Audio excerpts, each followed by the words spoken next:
There was just a lot of numbness. That's a real word. I didn't have emotions growing up. Life was sad, life was painful. I didn't want it to continue. And I realized that in my whole life, I had never actually thought about God. If somebody believed in God, if somebody said they were religious, I just thought they were stupid. Not only was I having thoughts of taking my life, at this point, I actually attempted not just once, but 3 nights in a row.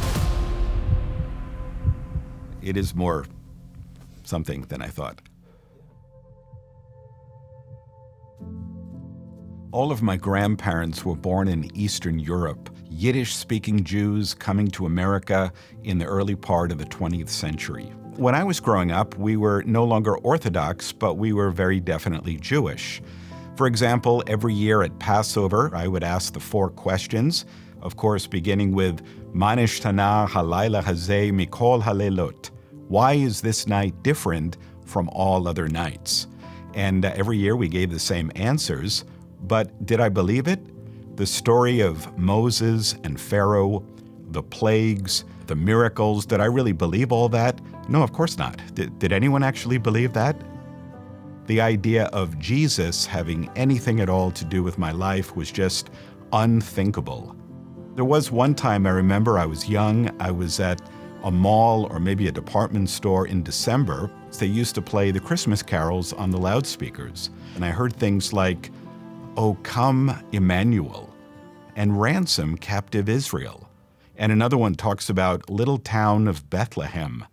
And I thought, wait a minute, are we sure this has nothing to do with us? It doesn't sound that foreign. I suffered from severe depression. And even as a very young child, I was having thoughts of suicide. And I didn't really know why, because on the outside, things actually looked pretty good. So when I got to high school, my plan was very simple. Just keep my head down, hope that it doesn't last forever, and just try to get through it. And in college, I was a disc jockey, and that was something very new for me. And I could even say, for the first time in my life, I was having fun. But it didn't last.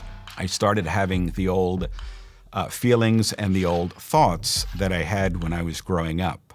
But now it was a little bit different, because not only was I having thoughts of taking my life, at this point, I actually attempted suicide not just once, but 3 nights in a row by taking large amounts of pills and alcohol.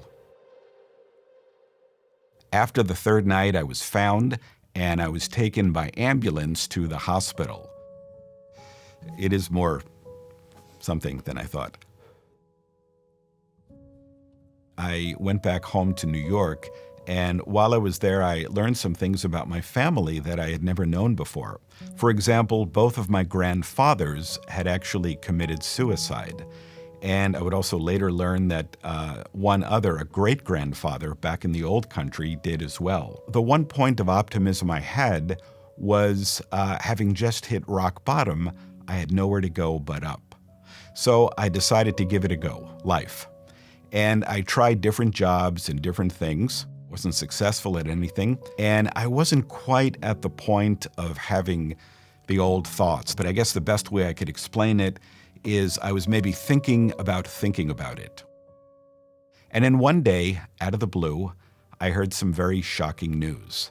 A Jewish friend of mine came and told me that she now believes that Jesus is the Messiah. Right away, I started to say, what are you talking about? This isn't right. He's not for us. And by the next day, I realized I was very curious. And I realized that in my whole life, I had never actually thought about God. Prior to that, it was always very easy. If somebody believed in God, if somebody said they were religious, I just thought they were stupid. I wanted to begin at the beginning. So I started reading the book of Genesis. I read through it, I pored over it. All the while I was wrestling with the material. And by the time I finished the book of Genesis, I realized I was no longer just wrestling with an ancient text. I was wrestling with the living God.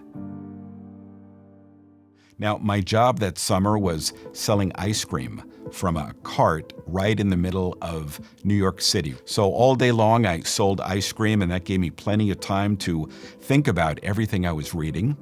And I decided I want to jump ahead and start reading about Jesus. I had never read the New Testament in my life.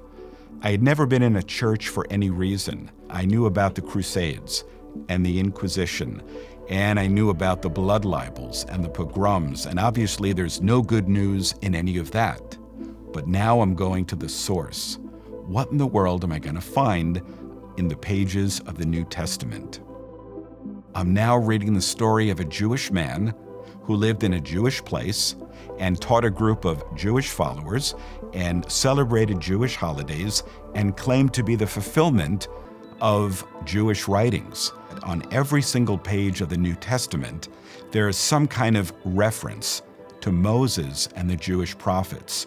A number of times, Jesus had discussions with the leaders, and he was often calling them out for their hypocrisy. It was the same type of hypocrisy that I always assumed was part of all religion, but especially Christianity. So here I am kind of siding with him. And I thought, well, that's interesting. Might even be true, but I don't want it. So the only thing I knew to do was start reading it again. And I was about halfway through now for the second time, and there was a certain point of theology that I couldn't really grasp. And it dawned on me that maybe I don't need to have answers to every question today, but I wanted to take stock. Okay, what do I believe? I realized that at this point, I was reading no longer as an inquirer or as a skeptic. I was reading as somebody who was pretty much on board with the message. In other words, I believe this. I had just been reading about Jesus in the New Testament, and I was saying, yes, I agree. I want this. So I prayed.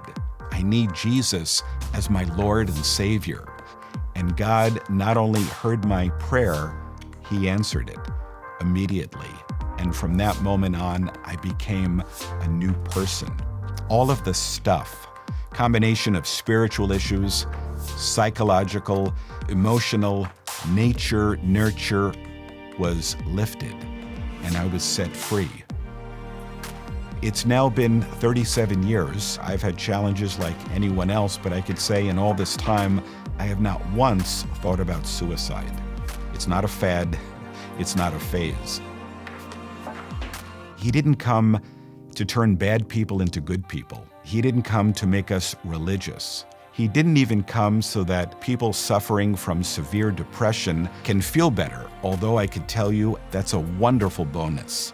But ultimately, He came to give life to spiritually dead people. All of us, because of sin, have separated ourselves from God, and Jesus came to provide the unique solution. This is a message of hope in an otherwise hopeless world.